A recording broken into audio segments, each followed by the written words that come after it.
السلام عليكم ورحمة الله وبركاته. اللهم صل وسلم على سيدنا محمد. ازيكم يا حبايب؟ عاملين ايه؟ يا رب تكونوا بخير. النهارده جايلكم بيوم جديد وفيديو جديد، وبما ان النهارده بقى في موسم الشطة والفلفل الاحمر هنعمل النهارده هرسة شطة مع بعض. تعالوا بقى نشوف المكونات.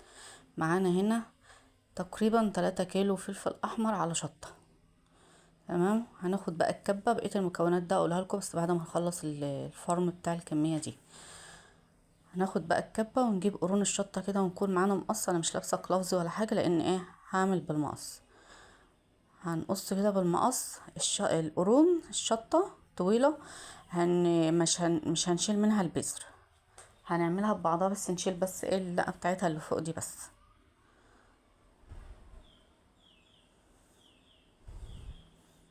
هنقطعها كده في الكبه كلها، نسيب بس القمع بتاعها اللي فوق نرميه. واحده كمان اهي.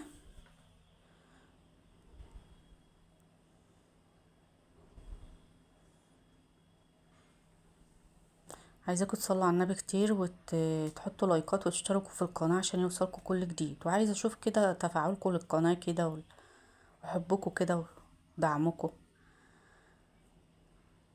زي ما انتوا شايفين كده هنقطع الفلفل، هنشيل منه البذر، مش هنحط البذر بتاعه زي الشطة. ادي اهي. هناخدها بقى نفرمها في الكبة.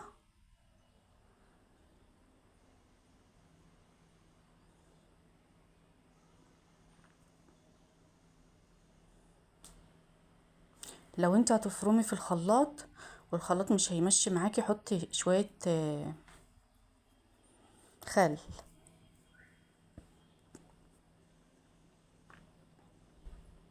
زي ما انتوا شايفين كده تفرموها ناعم جدا. تفضوها بقى في الحلة.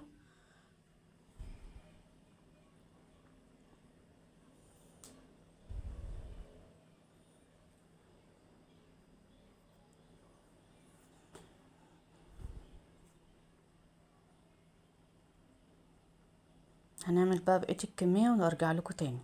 اهيت بعد ما خلصت الكمية. احنا هنا كنت حطيت نص معلقة نص كوباية خل. هنشوف بقى المكونات التانية. هنجيب هنا نص، يعني معلقة ممسوحة كده ملح ليمون،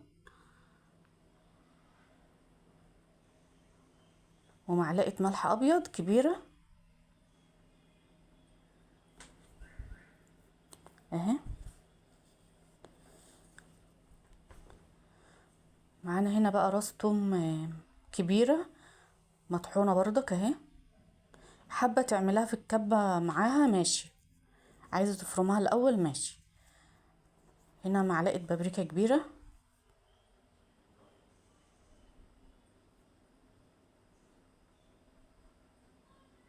معلقتين كزبرة ناشفة مطحونة، ومعلقة كمون.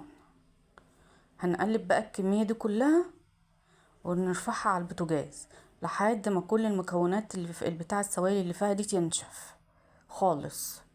بس طبعا الجزء ده انا مش هصوره معاكم يعني. فهنقلبها كده وناخدها نحطها على البوتاجاز. هنحط هنا نص كوباية زيت. لو الزيت كتر فهو ما يضرش في حاجة. وانا حطها على البوتاجاز حطيت 3 معالق سكر كبار.